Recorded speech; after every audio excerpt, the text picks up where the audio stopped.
Hello Ram sir. Hi Nagaraju. Visualisation 2.0 happy money. Yes. జీవితంలో over a period of time ఒక successive failures చూసిన తర్వాత మనిషి అంటే రెగ్యులర్ ఫెయిల్యూర్స్ చూసిన తర్వాత నేను ఎందుకు ఎదగలేకపోతున్నాను అనేటువంటి ఆలోచన అయితే డెఫినెట్గా వస్తుంది. ఈవెన్ నాకు కూడా కొన్నిసార్లు ఏమనిపిస్తుంది అంటే ఏంటి నేను అంటే నాకు యాంగ్జియస్ ఉంటుంది, ఆందోళన ఉంటుంది. నేను ఇంకా వెనకబడిపోయి ఉన్నాను ఏంటి అనేటువంటి ఆలోచన అయితే ఇంకొంచెం ముందుకెళ్ళాలి అనేటువంటి ఆలోచన ఉంటుంది. దాన్ని ఓవర్కమ్ చేయాలి అని అంటే ఎలా, ది సేమ్ టైం సక్సెస్ వైపు మనల్ని మనం చూసుకోవాలి అని అంటే ఏ విధంగా చూసుకోవాలంటే అసలు నాగరాజు, మనం విజువలైజేషన్ 2.0 స్టార్ట్ చేసినప్పుడు మన ఉద్దేశం ఏంటంటే మనీతో హ్యాపీనెస్ ఎట్లా సాధించాలి అని. మనీ ఉంటే హ్యాపీనెస్ ఉంటుంది అని అనుకోవడం ఎట్లుంటుంది, మైసూర్ బజ్జీలో మైసూర్ ఉంటుంది అనుకోవడం. అంటే డబ్బున్న చోటంతా హ్యాపీనెస్ ఉండక్కర్లా, కానీ నువ్వు హ్యాపీనెస్ కోసం ప్రయత్నించకపోతే, హ్యాపీనెస్ ఎలా వస్తుందో తెలుసుకోకపోతే నీ ప్రయత్నం అంతా వృధా. చాలామంది హ్యాపీనెస్ని పోగొట్టుకోవడానికి, సంతోషంగా లేకపోవడానికి, జీవితంలో ఎదగలేదని అనుకోవడానికి కారణం వాళ్ళ థాటు ఈ హ్యాపీ మనీలో ఎలా ఉంటుందో మనం మాట్లాడి ఆ థాట్ని ఎట్లా హ్యాండిల్ చేయాలో చెబుతాం. చాలామంది ఈ ప్రోగ్రామ్ చూస్తున్న వాళ్ళలో ఈ ప్రాబ్లం ఉంటే నేను చెప్పిన సెంటెన్స్ని టైప్ చేస్తే సరిపోతుంది. నేను ఎందుకు ఎదగలేకపోతున్నాను అనుకునేటువంటి వాళ్ళు ఎవరైతే ఉంటారో ఈ వీడియో మీ కంటికి కనిపించింది అని అంటే అదృష్టవంతుల్లా ఫీల్ అయిపోయి వీడియో మొత్తం చూసి కింద కామెంట్ బాక్స్లో రామ్ సార్ ఏదైతే చెప్తున్నారో అది పోస్ట్ చేయండి. ఇది చూస్తున్న 90% మందిలో ఖచ్చితంగా ఈ ప్రశ్న మైండ్లో ఉంటుంది నారాజు. ఎవ్రీవన్ ఈజ్ గ్రోయింగ్ ఎక్సెప్ట్ మీ. అందరు ఎదుగుతున్నారబ్బా, నేను ఎదగలేదు. అందరికీ డబ్బులు వస్తున్నాయి, నాకు రావట్లేదు. అన్ని బిజినెస్లు ఫ్లరిష్ అవుతున్నాయి, కానీ నేను వెనకబడి ఉన్నా. లైఫ్లో, కెరీర్లో, రిలేషన్షిప్లో, బిజినెస్లో, ప్రాఫిట్స్లో, హ్యాపీనెస్లో, అన్ని విషయాల్లోనూ ఎవరిని చూసినా సరే వాళ్ళందరూ ముందుకు వెళ్తున్నారు, నేనేమో అనుకున్నా అని. ఈ ఫీలింగ్ రాని వాళ్ళు ఉండరు. అయితే ఈ ఫీలింగ్ పోవాలంటే ఏదో జీవితంలోకి రావాలి అని అనుకుంటే పొరపాటే. మరి ఈ ఫీలింగ్ ఎలా పోతుంది? నిజంగా నువ్వు కూడా ఎదుగుతున్నావు అన్న ఫీలింగ్ ఎలా వస్తుంది? ఈ విషయం తెలుసుకోకుండా కేవలం వస్తు సంపద ద్వారా హ్యాపీనెస్ వస్తుందని, ఆందోళన తగ్గుతుంది అనుకుంటే చాలా పొరపాటే. మరి ఎలా? And are you also the one? Anxious feel అయ్యే వాళ్ళలో మీరు కూడా ఉన్నారా? ఎస్, ఐఎమ్ ఆల్సో దేర్ అని టైప్ చేయండి. మీరు ఉన్నారంటే ఖచ్చితంగా మీరు శ్రద్ధగా చూస్తారు. మీరు ఎప్పుడైతే కామెంట్ టైప్ చేశారో, నన్ను నేనే అని ఎప్పుడైతే ఐడెంటిఫై చేశారో, ఇప్పుడు నేను ఎలా దాని నుంచి బయటపడాలో శ్రద్ధగా ఈ వీడియో చూస్తారు. ఈ వీడియో చూస్తున్న వాళ్ళకి నేను చెప్తున్నాను నారాజు, లైఫ్లో గొప్ప గొప్ప రహస్యాలు చాలా సింపుల్గా ఉంటాయి. అవును, సింపుల్గా ఉంటాయి కాబట్టి పీపుల్ పట్టించుకోరు, ఎందుకంటే చాలా సింపుల్ కదా అని. పోనీ చాలా టఫ్గా ఉంటే ఇంత టఫా అని వదిలేస్తారు. నీకు ఏది సొంతం అవుతుంది? బెస్ట్ ఎగ్జాంపుల్ ఒకటే సార్. అంటే మీరు చెప్తుంటే అంబానీ గారు జియో ఐడియాని ఒక టిష్యూ పేపర్ మీద రాసుకున్నారట. ఎవరో ఒకళ్ళు చెప్తే, అంటే వినటానికి వేరే వాళ్ళకి అది సింపుల్ ఫార్ములా, బట్ ఇవాళ అది లేకుండా మనం ఉండగలుగుతాం చూసారా, that's a very big formula. అది ఎగ్జిక్యూట్ అయ్యే ముందు వరకు చాలా సింపుల్, కానీ మనం పట్టించుకోం సార్, అసలు అలా పట్టించుకోం. అందుకే ఇతరులతో పోల్చుకొని ఎవరైనా ముందుకు వెళ్తున్నారు, సంపాదిస్తున్నారు, వాళ్ళకి డబ్బు వస్తుంది, నాకు రావట్లేదు, ఇట్లా అనుకుంటున్నారంటే ఒక్కటే మీరు అర్థం చేసుకోవాలి. ఈ సెంటెన్స్ని మీరు రాసుకుని పెట్టుకోవాలి. The sentence is this: comparison is a thief of Joy. బా, నీ సంతోషాన్ని దొంగతనం చేసేదే కంపారిజన్. ఇది కామెంట్ బాక్స్లో డెఫినెట్గా పోస్ట్ చేయండి. ఇది నన్ను అడిగితే ఇంట్లో పోస్టర్లో పెట్టుకోవాలి నారాజు. ఉదయం లేచినప్పటి నుంచి ఎవడైనా నేను ముందుకెళ్ళాలి, ఈరోజు ఏదైనా సంపాదించాలి, ఏదైనా చేయాలి అని అనుకున్నప్పుడు మీకు ఎవరైనా గుర్తొస్తారు చూసారా? అప్పుడు వెంటనే మీ ఆనందం పడిపోదు. నాగరాజు, ఫర్ ఎగ్జాంపుల్, ఒక వ్యాపారం చేసి ₹1,00,000 లాభం సంపాదించాం. You feel so happy. నేను వస్తా అదే వ్యాపారం చేసి, ఏంటి నాగరాజు నాకు కూడా లాభం వచ్చిందని. అవునా, నీకెంత వచ్చిందా? నాకు 5,00,000 వచ్చిందన్న. నీకు 5,00,000 వచ్చిందా? నాకు 1,00,000 వచ్చిందా? అంటే ఇందాక 1,00,000 వచ్చిందన్న ఆనందం నా కంపారిజన్తో పోయింది. So that is the thief of the Joy. ఈ విషయం అర్థం చేసుకుంటే అసలు జీవితంలో మీరు ఎంత యూనిక్కో మీకు అర్థమవుతుంది. మీరంటూ మీకు ఒక యూనిక్నెస్ ఉంది. నా పుట్టుకకు, నా కుటుంబానికి, నా రిలేషన్షిప్కి ఒక మీనింగ్ ఉంది. నేను యూనిక్ అన్న విషయం మీకు ఎప్పుడైతే అర్థమవుతుందో జీవితంలో మీకు ఇంకొకరితో కంపేర్ చేసుకోవాలన్న ఆలోచన కూడా కలదు. అసలు మనం ఎప్పుడు జీవితాన్ని ఎట్లా చూస్తామంటే నారాజు, ఇలా పరుగులు పరుగులు పరుగులు. ఆ పరుగు కూడా ఎవరికంటే ముందు పరిగెడుతున్నామని. ఈ పరుగు అనే మైండ్లో ఎవరు అయితే ఉన్నారో వాళ్ళకి ఈ సెంటెన్స్ చాలా ఊరటనిస్తుంది.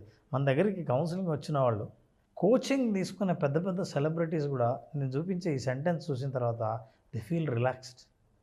అది ఒక పెద్ద సీక్రెట్ నాది. అసలు ఇంత సింపుల్ సెంటెన్స్లో ఇంత సీక్రెట్ ఉందా అని అనిపిస్తుంది. ఆ సీక్రెట్ ఇదే. Do things at your own pace, life is not a race. జీవితం పరుగు కాదు, జీవితం జర్నీ, ప్రయాణం మాత్రమే తప్ప పరుగు కాదు. ప్రయాణంలో ఎవరితో పరిగెత్తావు? అయితే ఎప్పుడైతే పందెం అని ఇప్పుడు పరిగెడతావో అప్పుడు నువ్వు అలసిపోతావు. అందుకని జీవితం పరుగు కాదు, ప్రయాణం మాత్రమే. నీ స్పీడ్లో నువ్వు పరిగెడుతూ ఉండు. నువ్వు ఎంత పరిగెత్తగలవో అంత పరిగెత్తు. నీకు కంపేర్ చేసుకున్నప్పుడే నీ స్పీడ్ పెంచాలా, నా తక్కువ ఉందా నీది ఎక్కువ ఉందా అని అనిపించడం మొదలు పెడుతుంది. సో ఈ సెంటెన్స్ చాలామందిని చాలా రిలీఫ్ చేసింది. Because life is not a race, it is only a journey. జీవితకాలం చేసే ప్రయాణం. దీనికి ఒక లాజిక్ ఉంది. మహారాజు ఎవరో ముందుకు వెళ్తున్నారు, వేరే వాళ్ళు సంపాదిస్తున్నారు, వాళ్ళు ఎదుగుతున్నారు, నేను ఎందుకు ఎదగట్లేదు అని ఆలోచించే ముందు ఒక బిగ్ థాట్ చూడండి. ఏ యూనివర్స్ అయితే మిమ్మల్ని నన్ను సృష్టించిందో, మనం కావాలనుకున్న వస్తు సంపద సృష్టించిందో, ఈ ప్రపంచాన్ని మొత్తం సృష్టించిందో, సూర్యుడిని చంద్రుడిని నక్షత్రాలను సృష్టించిందో మిమ్మల్ని సృష్టించింది కదా. మరి అన్నిటినీ సృష్టించిన యూనివర్సు మిమ్మల్ని ఒక్కరిని వెనకేయడం వల్ల దానికి వచ్చే లాభం ఏంటి? You are a part of the universe. యూనివర్స్లో పార్ట్ అని మీకు ఎప్పుడు తెలుస్తుందో, నేను వెనక ముందు లేను, నేను చూసుకుంటున్నది పొరపాటు తప్ప, నన్ను నేను కంపేర్ చేసుకుంటున్నాను తప్ప, ఒరిజినల్గా I'm a part of the universe అన్నప్పుడు బిగ్ థాట్ వస్తుంది మనిషికి ధైర్యం కలుగుతుంది. నిజం చెప్పాలంటే చాలామంది ఈ కంపారిజన్ చేసేదంటే సోషల్ మీడియాలో చూసి. జనరల్ మనకు కనిపించేవి ఏముంటాయంటే నాగరాజు, మనల్ని బాధపెట్టే కనిపించేవి ఇలా ఉంటాయి. ఆన్లైన్లో నీకు కనిపించే యాపిల్ ఎంత బ్రహ్మాండంగా ఉందని, నీకు ఏం కనిపించాలో అదే మీకు కనిపిస్తుంది మీడియాలో. దాని వెనకాల ఏముందో మీకు తెలియదు. అదంతా నాకు కావాలని అనుకుంటారు. మీకు సొంతం అయితే అది ఇట్లాంటి యాపిలే వస్తుంది, కొరికేసింది, చెడిపోయింది. So what you are seeing in the media, what you are looking అంటే నీకు కనిపించేది ఏదైతే ఉందో అది పూర్తి నిజం కాదు. ఏదైనా సరే దాన్ని నువ్వు కోరుకోకు. నీకు కావాల్సింది నీకు పూర్తి నిజమైంది ఏదైనా సరే ఖచ్చితంగా వస్తుందని నమ్మకం ఉండాలి. లేకపోతే ఇట్లుంటుంది. సోషల్ మీడియా ఏమో ఇట్లా కనిపిస్తుంది బ్యూటిఫుల్గా, ఒరిజినల్గా అట్లా పోయేవాడి పరిస్థితి ఇట్లుంటుంది. ఇది ఒరిజినల్ ఫోటో, కానీ నీకు ఇది కావాలి, ఇదే కోరుకుంటారు. ఎందుకంటే బికాజ్ యూఆర్ కంపేరింగ్. మనిషి తను ఎక్కడ కిల్ చేసుకుంటున్నాడు అని అంటే ఈ కంపారిజన్లోనే. వాళ్ళ షూస్లో అడుగు పెట్టినప్పుడు తెలుస్తుంది సార్, అందులో ముళ్ళు ఉందో లేదంటే సాఫ్ట్గా ఉందో అనేటువంటిది. కొన్ని ఫ్యామిలీస్ కంపేర్ చేసుకుంటా, ఆ ఫ్యామిలీ బాగుంది, ఈ ఫ్యామిలీ, వాళ్ళ ఫ్యామిలీలోకి వెళ్ళి చూస్తే తొంగి చూస్తే తెలుస్తుంది ఎన్ని సమస్యలు ఉన్నాయి. ఆ తర్వాత మన ఫ్యామిలీ బాగుంటుంది అనిపిస్తుంది. వాళ్ళ బిజినెస్ బాగుంది, బాగా ఎదుగుతున్నారు అనుకుంటాము. వాళ్ళ బిజినెస్లోకి అడుగు పెడితే నీకు తెలుస్తుంది అసలు ఏమున్నాయి అందులో. ఇంకొకటికి సక్సెస్ ఈజీగా వచ్చిందని అనుకుంటూ ఉంటాం. వాడికి జాబ్ వచ్చింది, వాడికి డబ్బు వచ్చింది, వాడికి కార్ వచ్చింది, వాడికి బంగ్లా వచ్చిందని. అది ఎందుకు వచ్చిందని చెప్పేసి వాళ్ళ షూస్లో అడుగు పెడితే తెలుస్తుంది. వాళ్ళకి ఎందుకు వచ్చారా అని అంటే వాళ్ళ పెయిన్ పాయింట్ ఆఫ్ వ్యూ నుంచి చూసినప్పుడు ఇందులో సగం కూడా పడి ఉంటారు. మనకి ఏం కనపడుతుందో అదే చూస్తాం, కనపడింది చూడం. అందుకే సోషల్ మీడియా మనల్ని రెచ్చగొడుతుంది, మనల్ని బాగా రెచ్చగొడుతుంది. అంటే మామూలుగా ఉన్నవన్నీ కూడా ప్రశాంతంగా ఉన్నవన్నీ రెచ్చగొడతాం. కొన్నిసార్లు నేను కూడా అవుతాను సార్, ఇది నాకు కూడా యాప్ట్ అవుతుంది. కానీ నారాజు ఒక్కటే నేను చెప్పను, ప్రతి మనిషి నేను స్పెషల్ అని అనుకోవాలంటే ఒక ఎగ్జాంపుల్ చాలు. ఏంటో తెలుసా?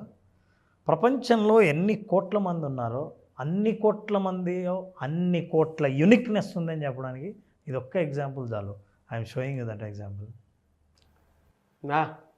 నీ థంబ్ ఇంప్రెషన్ వేరు, నా థంబ్ ఇంప్రెషన్ వేరు, మన ఇద్దరిది వేరు, రష్యాలో ఉన్నవాడిది వేరు, అమెరికాలో ఉన్నవాడిది వేరు, ₹1,00,00,000 డబ్బులు వచ్చిన వాడిది వేరు. ఎవరిదైనా సరే ఇద్దరిది మ్యాచ్ కాదు. ప్రపంచంలో మ్యాచ్ అయితే నేరస్తుడు దొరుకుతాడు. అసలు దీన్ని బట్టే కదా, అంటే యూనిక్గా ఉంటుంది. ఒకరికి ఉండదు ఇంకొకరికి ఉండదు అనే విషయం అప్పుడు తెలుసుకుంటావో, అరే నాకంటూ జీవితం ఉంది, నాకు ఒక హ్యాపీనెస్ ఉంది, నా జీవితాన్ని నేను జీవిస్తా, వాడి జీవితం నాకు కావాలి, వీడు సంపాదించినట్టు నాకు కావాలి, వీళ్ళు పొందినేదే వీళ్ళు జీవితం లాంటి లైఫ్ స్టైల్ నాకు కావాలి అని కోరుకున్నప్పుడు నీ లైఫ్ స్టైల్ ఏంటో నువ్వు మర్చిపోతావు. ఎప్పుడైతే మర్చిపోతావో నీకున్న వాల్యూని నువ్వు ఐడెంటిఫై చేయడం మర్చిపోతావు. కాంటెంట్ని అసలు ఎంత అద్భుతంగా తీసుకొచ్చారంటే Ram sir, everyone is unique అనేటువంటి విషయాన్ని సెల్ఫ్గా అంటే ఆడియన్ మనసుని గెలిపించినటువంటి వీడియో ఇది. వాళ్ళకి వాళ్ళు ఎలా గుర్తుంచుకోవాలి అని చెప్పడానికి ద బెస్ట్ ఎగ్జాంపుల్ ఇది. Yes, everyone is unique, climax అదరగొట్టేశారు. ఇది చెప్పడానికి కూడా నేను సోషల్ మీడియా ఏం చెప్తుందంటే, నువ్వు పనికిరావు, ఇప్పుడు నేను చూపిస్తున్నానే వాడు పనికి వస్తాడు, ఇప్పుడు నేను చూపిస్తానే అది బెస్ట్ పిక్చర్, ఇది మేము చూపిస్తున్నామే అది ట్రావెల్ అంటే. అంటే చూసిన వాడికి నేనేదో తక్కువ, నేను ఇట్లా ఎంజాయ్ చేయట్లేదే, నా లైఫ్ ఇట్లా లేదే, నేను ఇంత సంపాదించలేదే అని అనిపించడానికి చూపించేది సోషల్ మీడియా. అందుకే దాన్ని మనం వెంటపడతాం. అయితే ఒక్కటి గుర్తుపెట్టుకోండి, యు ఆర్ యూనిక్. ఎస్, ఆ స్టేట్ ఆఫ్ మైండ్లోకి మీరు రావాలి అనుకుంటే డెఫినెట్గా రామ్ గారి క్లాస్కి అటెండ్ అవ్వండి. కొన్ని టూల్స్ అండ్ టెక్నిక్స్ ఉంటాయి, మనల్ని మనం ఎలా మార్చుకోవచ్చు అనేటువంటి దానికి. అంటే మన మానసిక స్థితి కూడా స్థితప్రజ్ఞత కలిగేలాగా, అంటే ఒక్కొక్క తాటిపై వచ్చేలాగా మన మైండ్ కూడా పనిచేయాలి కదా. దానికి రామ్ గారి క్లాస్కి అటెండ్ అయితే మీకు క్లారిటీ వస్తుంది. మిమ్మల్ని మీరు యూనిక్ అని ఫీల్ అయితే కింద కామెంట్ బాక్స్లో మాత్రం డెఫినెట్గా నేను యూనిక్, నేను ఎవరితోనూ కంపారిజన్ కాదని ఒక 100 కామెంట్స్ పెట్టండి. డెఫినెట్గా మీరు యూనిక్ అని చెప్పేసి చెప్పడానికి అంతకంటే బెస్ట్ ఎగ్జాంపుల్ కాదు. సక్సెస్ కూడా అలానే వస్తుంది. అంటే మనస్ఫూర్తిగా పెట్టండి, ఫీల్ అయ్యి 5 సెన్సెస్ యాక్టివేట్ చేసి, అప్పుడు మీకు మీరు గొప్పగా కనిపిస్తారు. గ్రేట్ కాంటెంట్ అండి, అనుభవం చెప్తుందండి ఏదన్నా. అందుకే కొంతమంది గురువుల దగ్గర ఈజీగా కొన్ని విషయాలు నేర్చుకోవడానికి అవకాశం ఉంటుంది అని అంటే ఎటువంటి వీడియోస్ చూసిన తర్వాత తెలుసు. Thank you so much Ram sir. Thank you Ram, thank you so much.